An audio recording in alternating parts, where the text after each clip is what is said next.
Everybody, thank you for joining us today for, I think this was labeled as number 4 training session, controlled maintenance. We really appreciate you all taking the time. I think that we can be more brief in our presentations, but we do want you to ask us any questions you have. Please use the chat function for questions. And if you want to see the questions, please pull the chat up on your own screen so you can see the chat.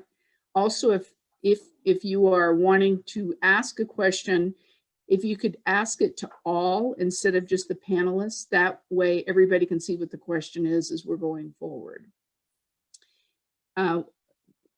Carolyn, you've raised your hand. I'm not sure. We ask you to use the chat function, but how can I help you? Carolyn, can you unmute, or are you able to do that?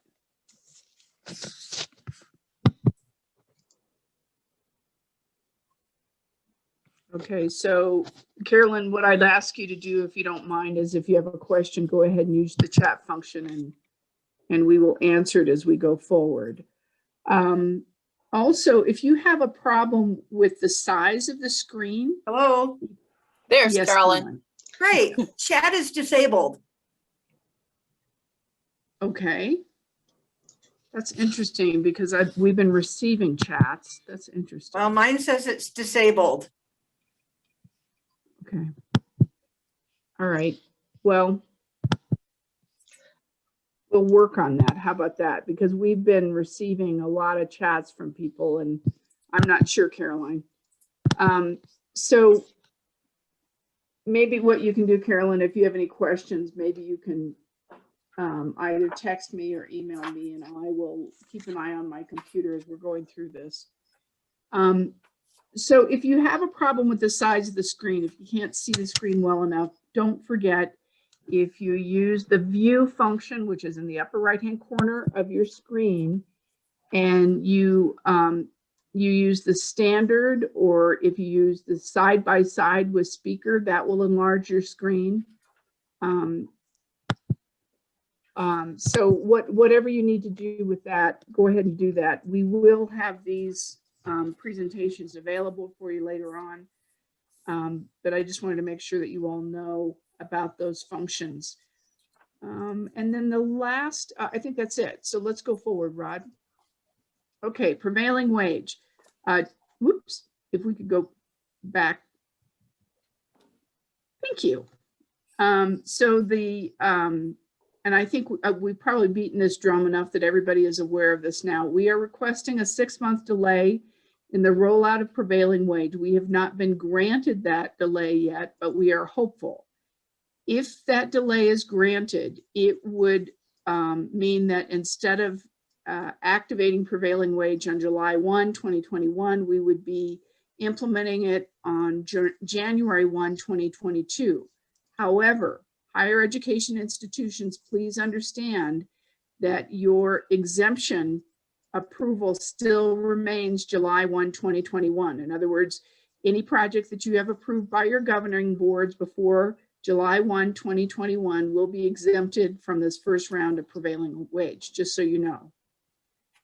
Also, we will be contacting you as quickly as possible on the policies and the templates and a training for the process. We have been negotiating with a vendor that is a single cloud-based electronic record system. They currently work with the city and county of Denver, and they also currently work with CDOT. So we purposely went towards that vendor because we wanted to make sure that we were using a vendor that our contractors are familiar with. So, but there will be trainings available. We've also been negotiating with the vendor on what everybody's initial contracts will be, and we'll be asking you for information on that as we get closer. Then lastly, if we have any questions, does anybody have any questions on prevailing wage? And Carolyn, Fox, I am opening my email right now to see if you have any. Otherwise, does anybody have anything in chat? I don't see anything so far.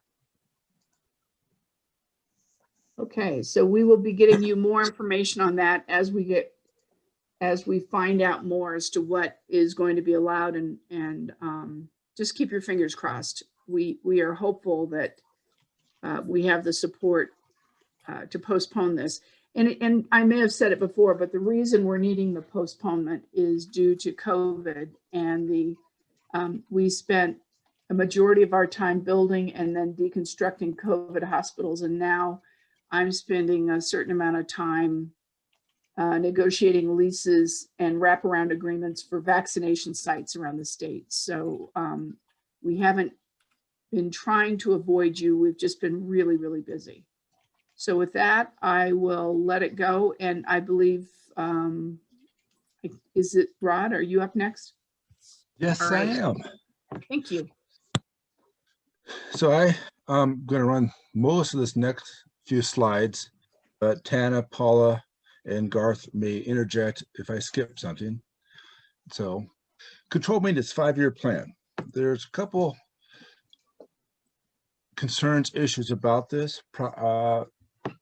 spreadsheet. First is this agency institution priority number. We do want that inserted or entered into the 5-year plan. In particular, we need that information for all projects being requested this year. Future years is nice, but it's not necessary to enter the agency priority number. For the agency's project M number, only enter an M number for a funded project. We don't really want to see internal numbers. I do know some agencies do like to track the project that was first initiated. And if you want to, on a column on the far right outside the print area, add columns to track when you actually created this project, that's fine. But within the print area, we do want to kind of control what information is in here. The category, CM category. In the instructions, there are 7 different categories, I think. We ask you to only enter one category based on the most important or predominant aspect of that project based upon cost. Yes, we know in a lot of projects there's multiple factors involved, but do it based on the most predominant aspect of that project. It is critical, and we actually look at that as part of our justification, and we will change it if the cost is not the predominant factor. Project title and number of phases. We want the project title that is entered and used in the narrative form, the cost estimates form, the summary form. It's the same title. In this spreadsheet, we're asking for you to tell us the number of phases, not phase 1 or 3, but 4 phases or 1 phase. We also don't want you to enter any descriptions on each phase. We just want the title and number of phases, nothing else. Total project cost. As we know, some projects are multi-phase, and the phase may extend beyond the 5 years. So again, if you feel you need to add into a column outside the print area, to the right of all these columns, the total of all phases outside the 5 year, so we get a true project total cost. Again, that's acceptable. It's what we're in the print area we're more concerned about. You can add additional columns outside the print area as you need to for future uses and tracking.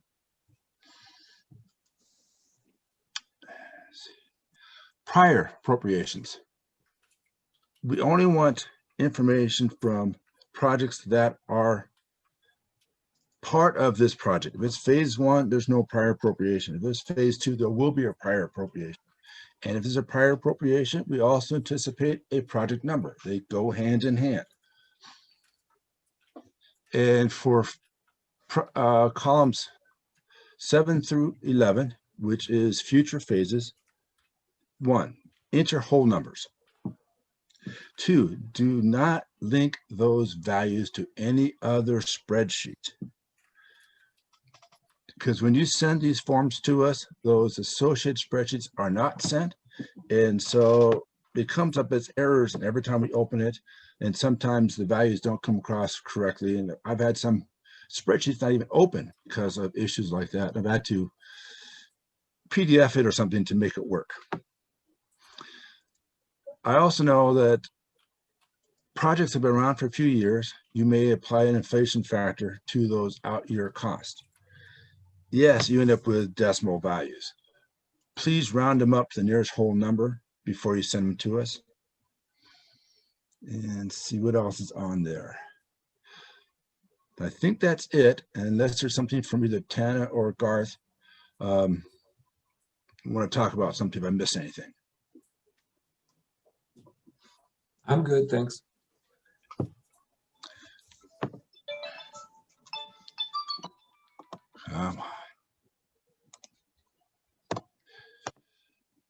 Project summary. About 2 years ago, we added the information about general fund or academic fund gross square feet. It helps us determine your priority multiplier. Some agencies do that right. Some agencies still don't realize we added that cell and information. Operational criteria. There are 3 criteria: life safety, loss of use, energy impacting operations, or deterring conditions. Please do enter only one value for operational criteria. And generally I will, one of my trips, I think Garth and Tana, we actually talk about that during our travels as to what is an appropriate operational criteria. The priority multiplier. That one there, as we've gone through for years, is based upon 500,000 square feet. Again, enter that number. This year's title, and this time I want to know what phase you're requesting. The title should match what's on your 5-year plan, what's on your narrative, cost summary. Enter an M number. Again, I go back to a previous statement. Agencies sometimes like to enter internal numbers. That's not what we want to see. It doesn't make it, and it slows us down for us in our review.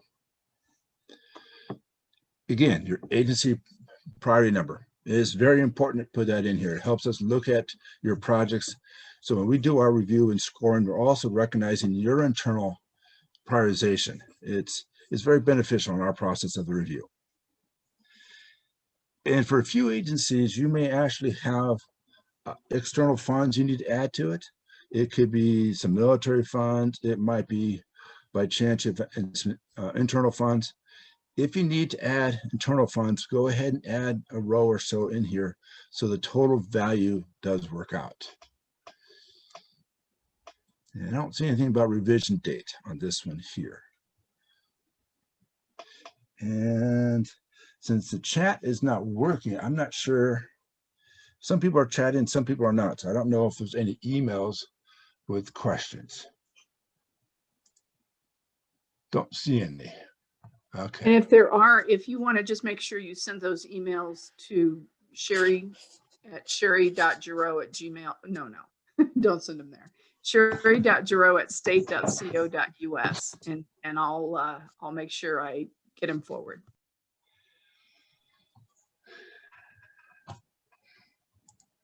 This is the narrative form, and we did make many changes to this one here. The revision date is important.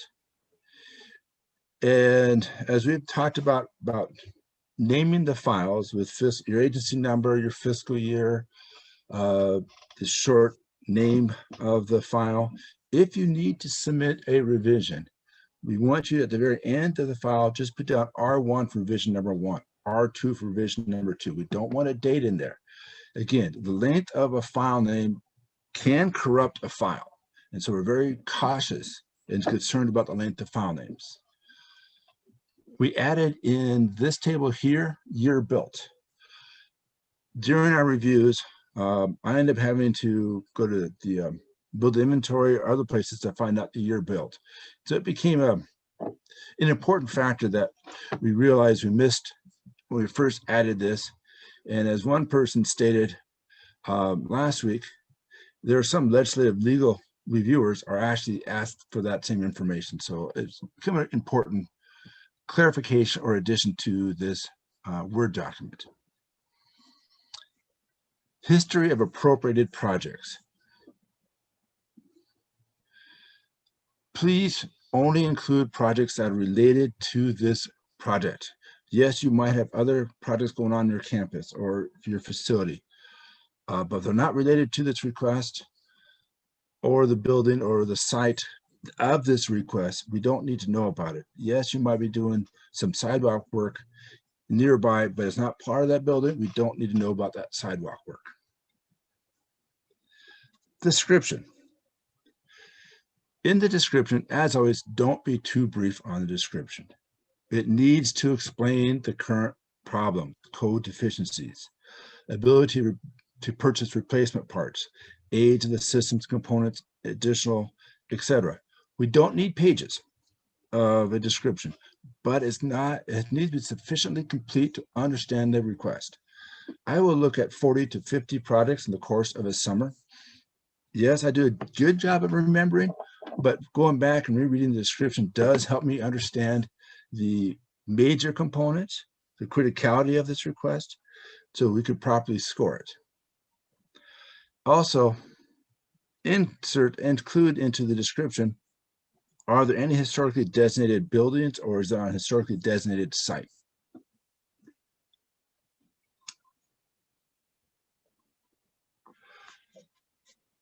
Year built, it says date built. That's the where we added to that table.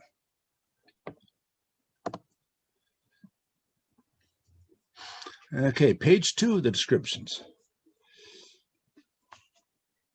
Description of the solution by phase. Multi-phase projects, phase 1, what are you going to do? Phase 2, what are you going to do? Phase 3, what are you going to do? Each phase should be as discrete as possible. We never know if we're going to get the next phase. So that phase description needs to explain exactly what you're going to do and how you're going to achieve it. Do not add brand names in that description. We know you may have a particular brand of chillers you like. Don't call it out. Just call out you're replacing a chiller, replacing a fire alarm system. When you build the project and the specifications, at that point, you can start calling out brand names, but not in our form. Consequences. That actually is kind of important because it helps us determine the criteria. What are the consequences of your problem? Does it impact your ability to deliver a program? Does it impact the building itself? Is it a code issue? Ongoing maintenance problems? Or we've had emergency repairs, ongoing emergency repairs. If you had ongoing emergency repairs, or you've had to call out the fire department for elevator issues, document all that stuff. Submit it as additional information. There's nothing wrong with submitting more information along with a narrative. It does not hurt. The impact on the FCI. We all know control maintenance by itself does not change in the FCI, but it does change component. So we want you to tell us how this project impacts that particular FCI component. Last year, we called this the life cycle cost analysis worksheet. In reality, it's a building life cycle cost. In the capital form, there is a life cycle cost component, and it's all about buy, build, or lease a facility. In this narrative, it's all about the building life cycle cost. It's about how items of equipment and the energy cost or the impacts of weather on the components are important. So you need to tell us how you determined the best solution based upon a building life cycle cost analysis. And I don't see any chat or any emails. Anything from the rest of the panelists? Okay. Page 3 of the narrative. Rod, Yes.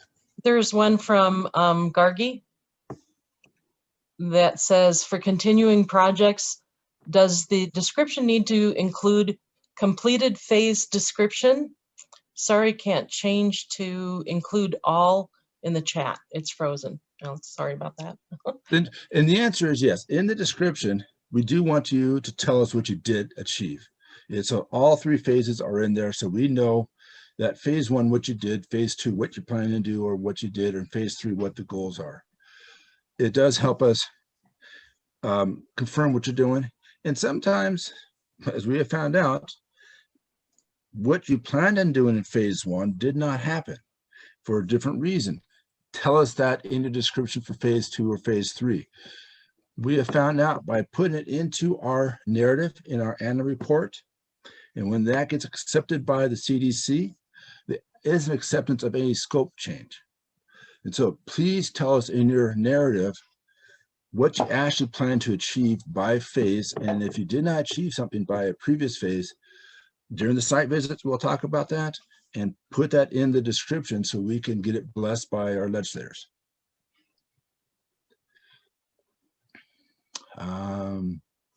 Prior phasing for projects that are, again, related to this particular project, i.e. part of this project. And if you have a prior phasing, please put it in. We don't want to know about other projects. Sometimes we have a 3-phase project and we keep it to 3 phases. And this is now the 4th phase. It's really a new project phase 1, not a 4th phase. And so we don't want to know about those 3 previous phases that were completed as a separate project. Put in the current project cost for this year and total it. Generally, this comes out pretty good. People don't always get that part right. And the final thing here is the implementation schedule. Do fill that out. We do look at that to help determine an agency's ability to complete work on time. As we talk about in our site visits, the ability to do work in a timely manner is part of our review process. Do not add additional milestones in there. We're not that particularly concerned about your projected bid date. We want to know about your design date, construction date, not your bid date.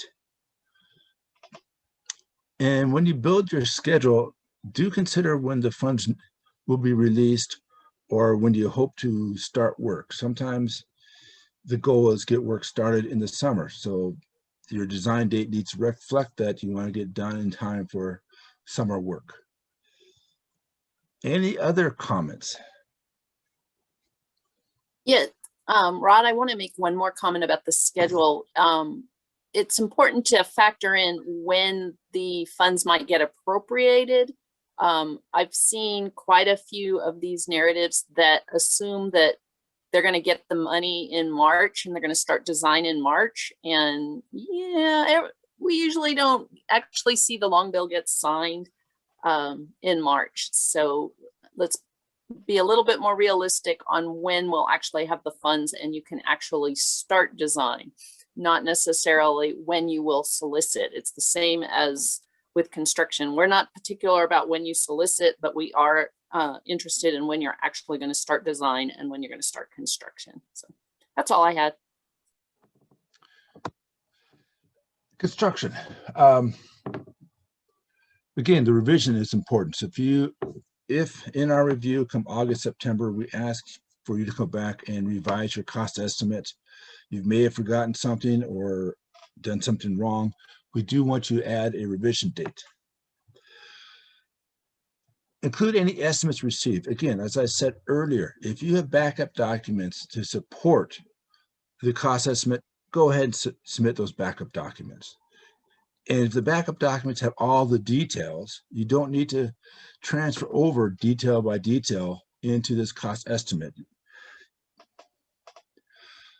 Line 20, going forward on all construction costs, over 500K, should have prevailing wages in their budget. I don't know, you want to jump in on that, Tana? Sure. So as Sherry mentioned at the beginning of our training that we're hoping for an extension, but If you've got a project that you have been submitting, in the past and you already have an estimate, we have line 20 there for you to add what you anticipate prevailing wage might add to your project. Perhaps it won't add. I mean, everybody has a different philosophy on what prevailing wage might do to construction in the state. But if you're getting a new estimate and this is the first time that you've submitted the project, be sure and ask whoever's doing your estimation to consider prevailing wage as part of your project. And at that point, you wouldn't use the line 20 to separate out prevailing wage. That's absolutely not necessary. But it is $500K or $500,000 construction cost. It's not project cost. It's actually what you have budgeted for the construction of the project. And it is absolutely required on all controlled maintenance that is going to get bid after January 1. If the bill passes, it's July 1. If it doesn't pass, it absolutely has to have prevailing wage in it. I can't stress it enough. So, Okay. moving And the on. other thing, is that it, Tana? The other thing that just dawned on me as I was talking about cost estimates. If you have a contractor is giving you a cost estimate, confirm they didn't charge taxes. Confirm because we have in here lines for overhead and profit and general conditions. Did their estimate already include that? So we don't need to include it a second time. I do find that occasionally where agencies or contractors will include taxes, overhead and profit, and agency copies over everything directly. So go through their estimate and make sure you do not double count certain information or add stuff that's not applicable.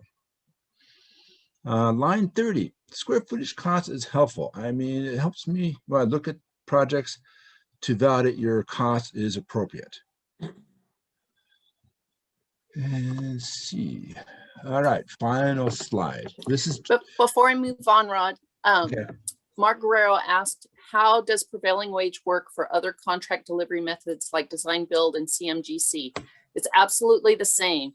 The contractor, if you've got a CMGC project, their project management is separate, but when they bid out the project, that their construction value must have prevailing wage on it for all their trades.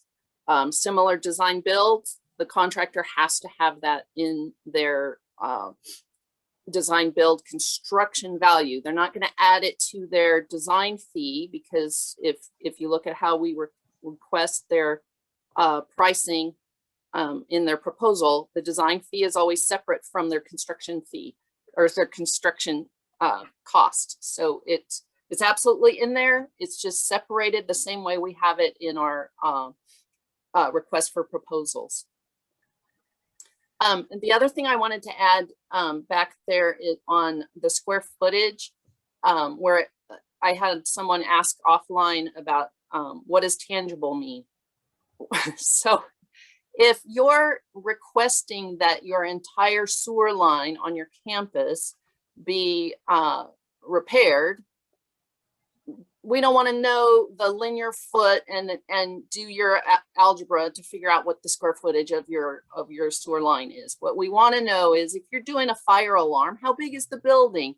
If you're doing a new HVAC system, how big is the building? Because if you ask for, $150,000, but you've got a building that is, 700 square feet, maybe you're underbid. So we need to see a value for those things that we can quantify, but we don't want to make up a number just because we said fill out square footage. That's really what we're trying to get there. So, okay, I'm done.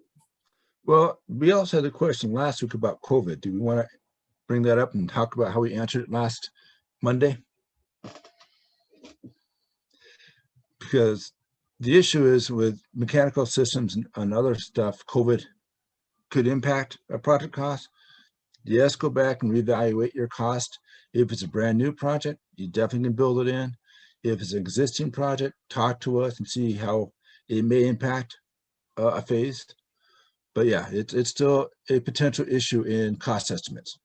Right, and if you realize that you need to add that value to your estimate that you've already had done, just put it in the line other within the construction portion of your cost summary, and note pandemic factor or COVID related, because every agency and institution has a little bit of different challenge. As we know, DOC and CDHS, have very different issues than higher ed and community colleges may experience. So, it's up to you how you want to factor it, if you need to factor it in. So. And Tan, I've got a question from Stephen. If a controlled maintenance project is on our 5-year plan, is exempt from prevailing wages? No. No, it's not considered board approved on your controlled maintenance. If it's been board approved as a capital project, yes, but controlled maintenance is, my understanding anyway, is that it is not considered a board approved project if it's on there. That's my understanding as well. Good catch. Okay, this is the transmittal form. There are 3 tables on the form, and this is just one of the tables. The 5-year plan is required every year. Even if you're not requesting something this year, we still need to see your 5-year plan. Now, the summary form is not required if you're not requesting anything. That is the control maintenance summary form is not required if you're not requesting anything this year. For the narrative and cost summary, and this indicate yes, no, or not applicable, what we really want to know is how many projects you're requesting, the number, quantity. Are you requesting 3 projects? Therefore, we're looking for 3 cost summaries and 3 narratives. And on the summary sheet, it will show you're requesting 3 projects also. So we know that when we do our file check in July, look at the summary sheet. It says 3 projects. I look at this. I see 3. I'm looking for 3 narratives. Every once in a while, a submission comes through. They're saying they're doing 3 projects and only 2 narratives show up and 3 cost summaries. It does happen. Check to make sure, because we do check. Photographs. Make sure you name the photograph with a very appropriate name that matches the description of the project. It is okay to resubmit photographs from previous years. Again, I look at 40, 45 projects. A roof looks like a roof, looks like a roof. So does a motor control center. And so please resubmit those photographs. It does help us in our review. Are there any other questions on the control maintenance forms? And also, if you have any questions on the forms come this May or June, please give us a call. We would prefer helping you fill out the forms properly before you submit in July, then have you revise those forms in August. Rod, if I could just add, the transmittal form should reflect the information you're submitting to Paula at that given moment, not information you intend to submit. Because we use the transmittal form to check against the submittals that are presented that Paula has to categorize. So it's not the wishful thinking, it's the actual doing. Okay, and there was one question about the BLCC form, and that is probably a conversation to have by agency, by topic, as to how to fill it out. Any other questions? I'm going to hand it over to Garth then. And let me finish sharing. And it's yours, Garth.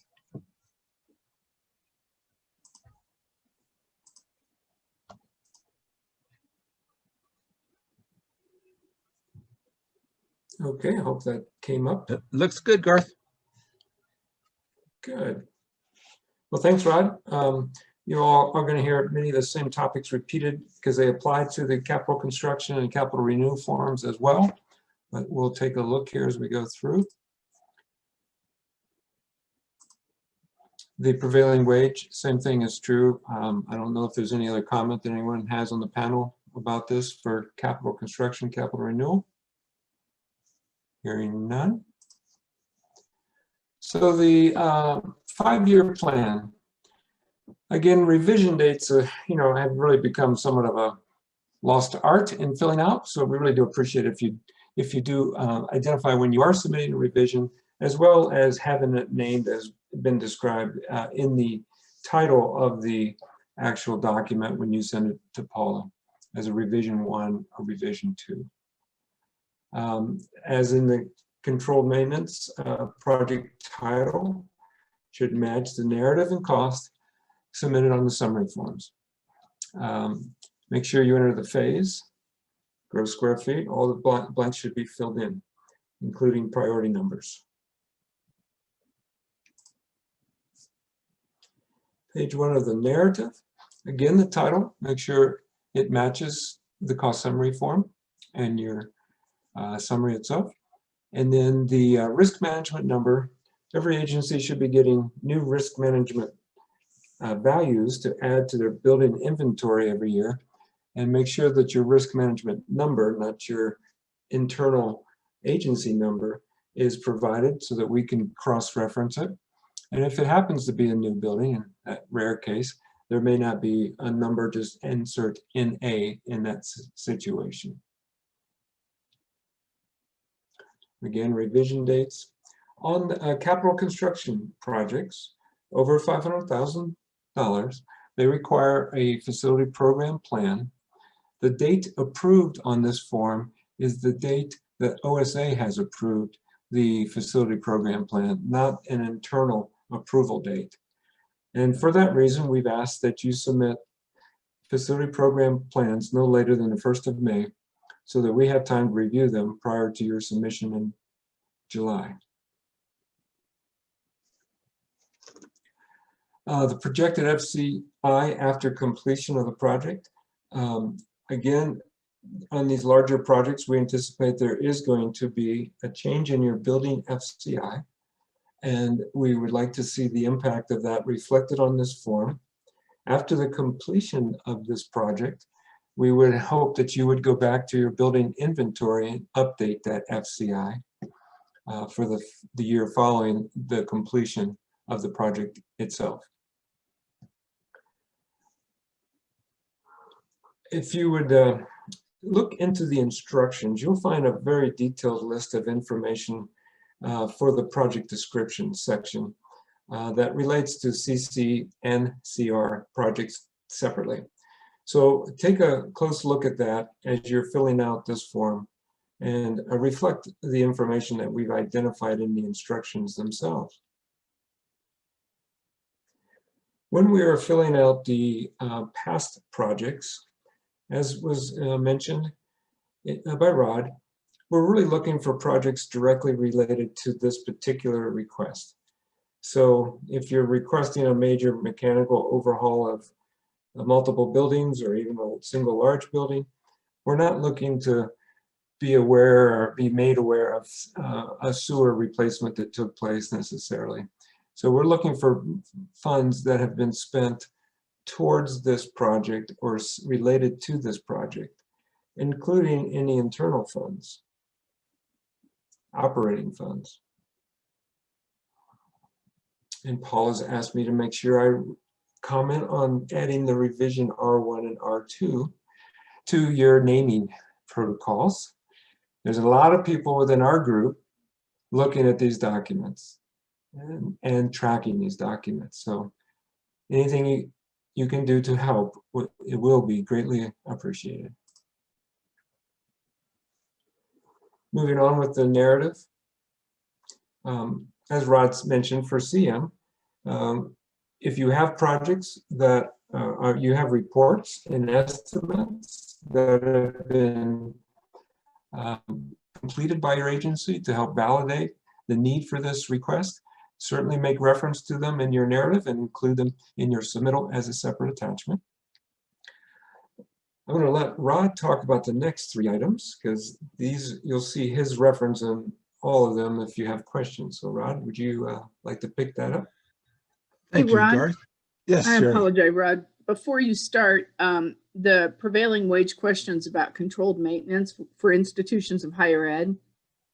Just so everybody knows, I spoke about a year and a half ago, 2 years ago, I spoke to the sponsor of the amendment, and I'm talking about the lobbyist with higher ed, not the bill sponsor, about whether controlled maintenance could be included in the waiver in the bill. And he felt that technically it could be, but he was concerned that it would be too cute by half.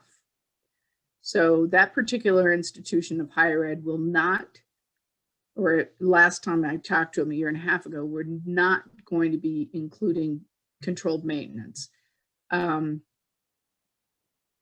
understand if you want your governing board to approve your controlled maintenance projects. Typically, I don't believe that is a normal process, but if you think you want your governing board to get that much in the weeds and you feel like you have a desire to move forward with that, I would really truly talk to your legal counsel within your state institution and make sure they're comfortable with it. I would not recommend it. Tana would not recommend it, but I'm certainly not going to if you think you want to go down that route, that's fine. I just think you need to seek legal counsel before you do that. And then of course, it's up to each institution to do as they deem appropriate. Sorry, Rod. That's okay. There've been a few emails about that. All right. Again, like I said before, this is a building life cycle cost. As you'll see in G, there's that life cycle cost analysis section, which is really buy, build, lease. That's Garth and Brandon and others' input. Mine's all about the sustainability section, the life cycle cost analysis on a 30-year time frame. On a capital construction project, capital renewal projects by themselves are not automatically waived. If your project is renovation or limited in scope, and you think the project can either get a waiver from the policy or a modification to the policy, please talk to me prior to submitting your request.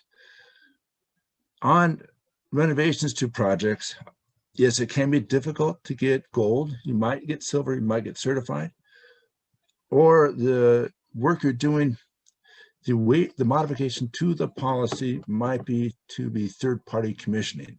And so you need to build into your cost estimate to hire a third-party commissioner. For new construction, sometimes gold could be difficult because of the type of facility. If that's the case, again, talk to me, we can have a conversation about what is an acceptable modification to the policy to either be silver or certified, or even alternative sustainable guidelines like green globes. For state agencies, executive orders do apply to you. Executive orders talks about building in the capabilities for renewable energy, having charging stations, about the electrification of your heating system. So you need to look at that aspect for your building to see how to build the cost of those executive orders into your cost estimate. And one thing I mentioned earlier is as you get estimates from contractors, again, check to make sure that they did not include taxes, that they included overhead and profit on their estimate, that you either strike that off their estimate and add it yourselves, or you don't add that estimate to our forms. And with that, are there any questions? Or it's back to Garth. I got one question. What about CC projects such as major HVAC overhaul. Again, an HVAC overhaul on a capital renewal request, that almost will be a modification to the policy to be third-party commissioned. But we should have that conversation prior to the submittal so it's built into your cost and your description of what you're trying to do. Any other? We've got one chat and see what that is. Yeah. Third-party commissioning, again, it's not the type of building, it's the type of system you're installing will require the third-party commissioning. Yes, we will modify them away from LEED, but not the policy. The policy has always been third-party verified, and for mechanical systems, it's generally third-party commissioning. And Garth, I think it's back to you. Great. Well, thanks, Rod, for monitoring the chat. I can't see the chat when I'm presenting, so appreciate that and appreciate your comments on the other 3 items. In terms of item J, operating budget impact.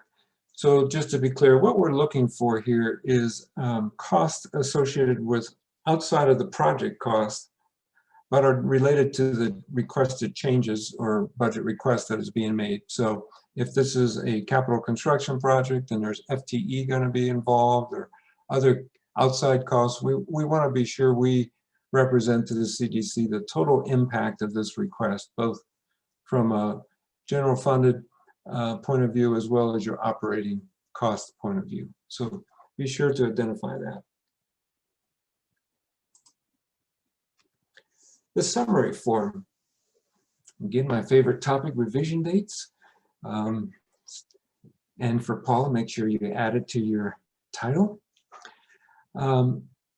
As we mentioned a minute ago, include any estimates that you have that backs up your request, but you don't have to put all those separate categories you may get from a contractor onto the form. You can group them on the cost summary form under the construction or improvement section.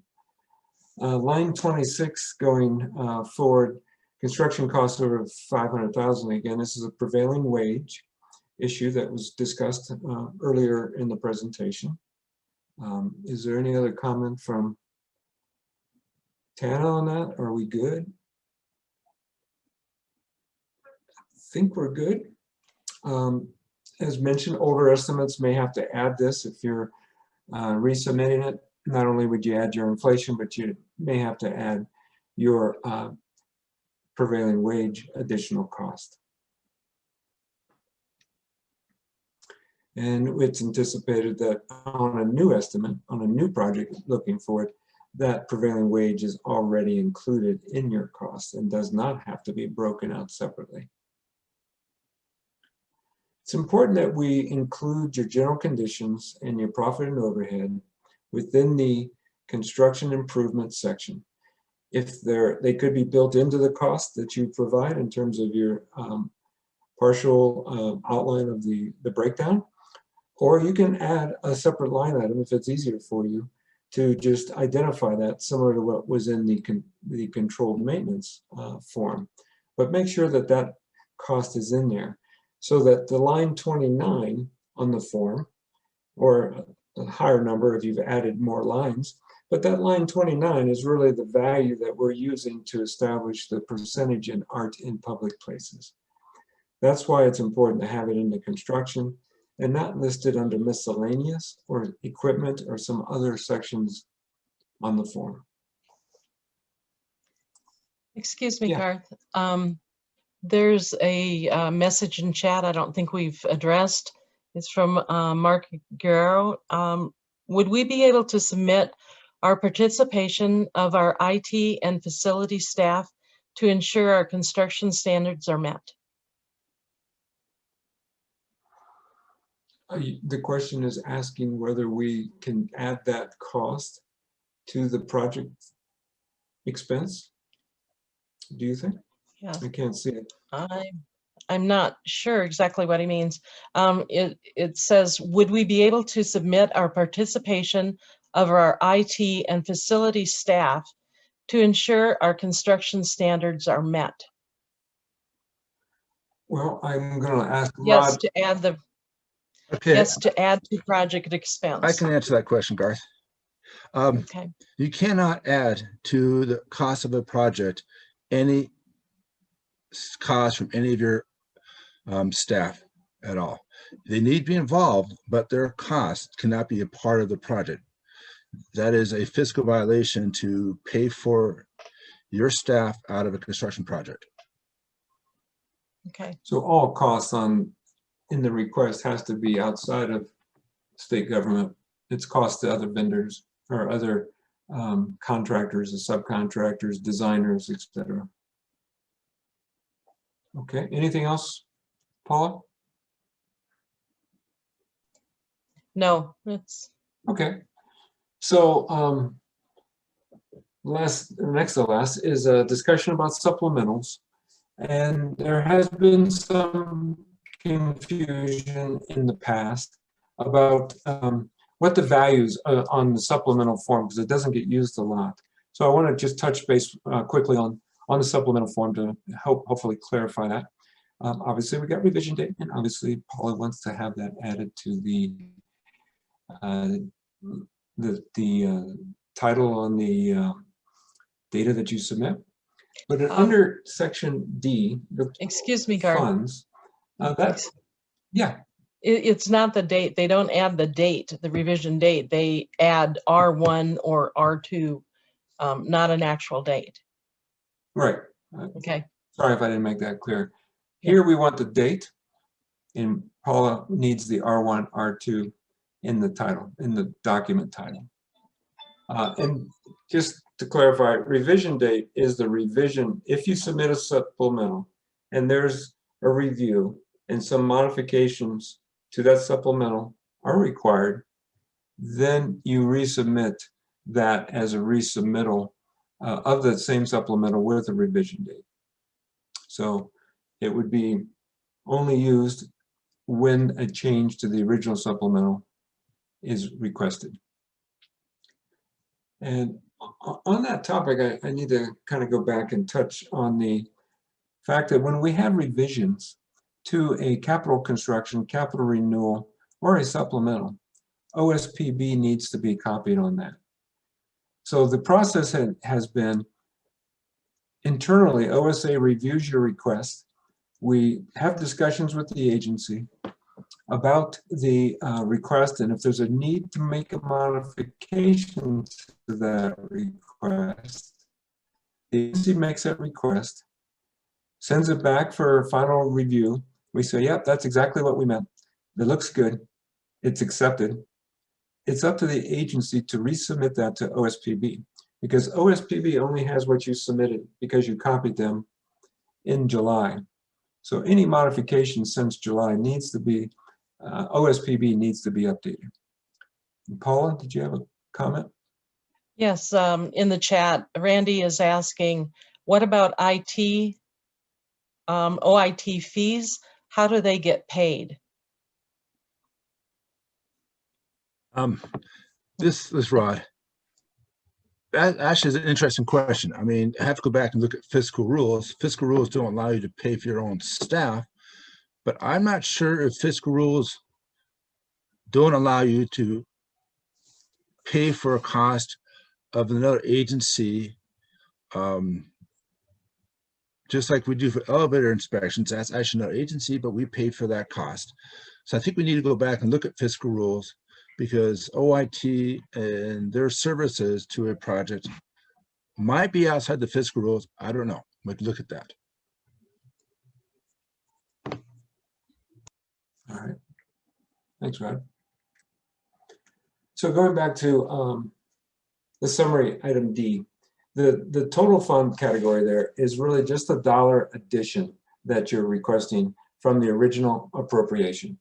It's not the total appropriation if it's a multi-phase project. It's only the appropriation, the additional costs we're adding to that last appropriated phase for that project. And then the table that is on the cost summary form that's highlighted in light yellow has also been a source of some confusion. And so I'd like to try to explain that a little bit more. And we also made some changes in our instructions to back this up in the same way that we're going to talk right now. So section A is pretty self-explanatory. There shouldn't be any question on that. Column B is a new total cost for that appropriated phase, and it will automatically populate. So you don't really want to mess with the formulas that are built into the tables, and it will become the total of columns C and F combined.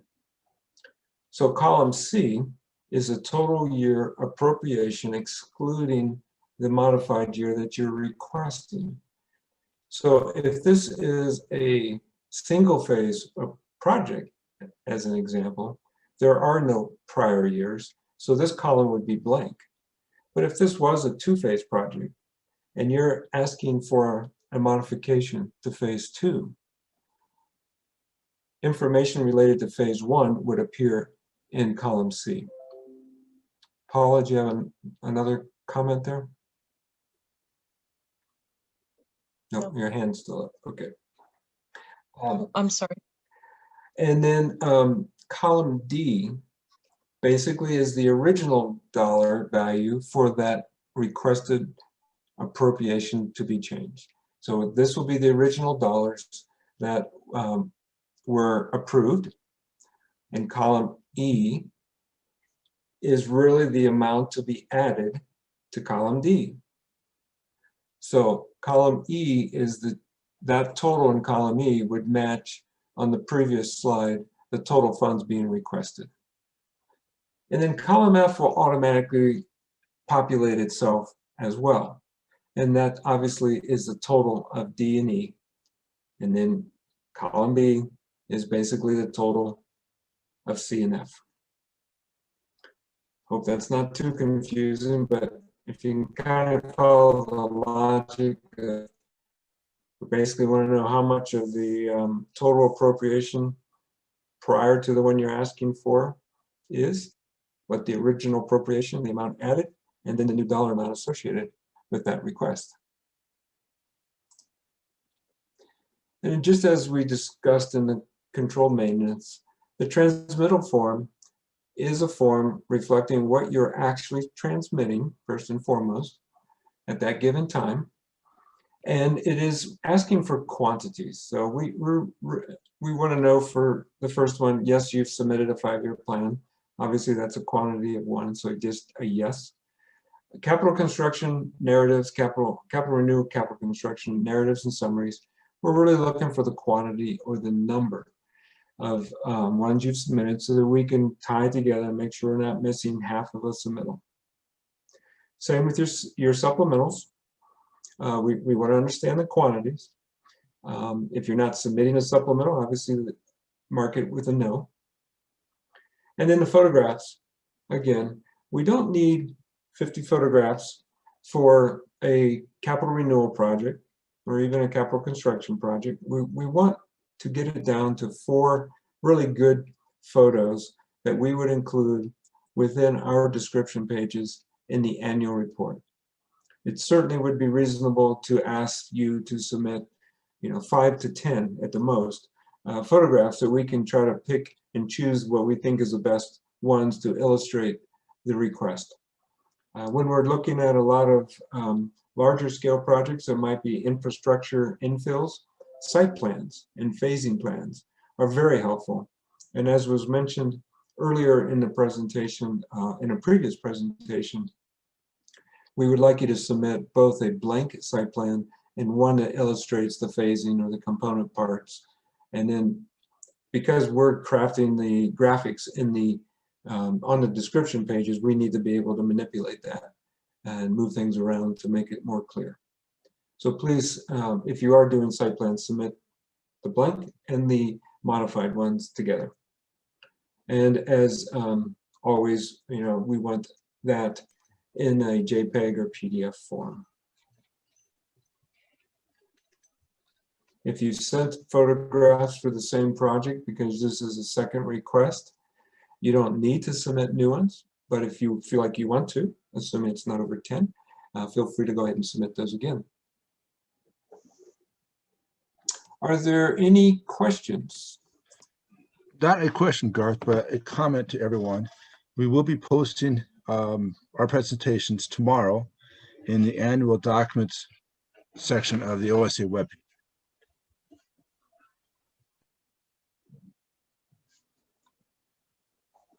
Paula, do you see any questions in the chat? No, there's no questions in the chat right now. Well, great. Thank you, everyone. That really concludes the capital construction, capital renewal portion.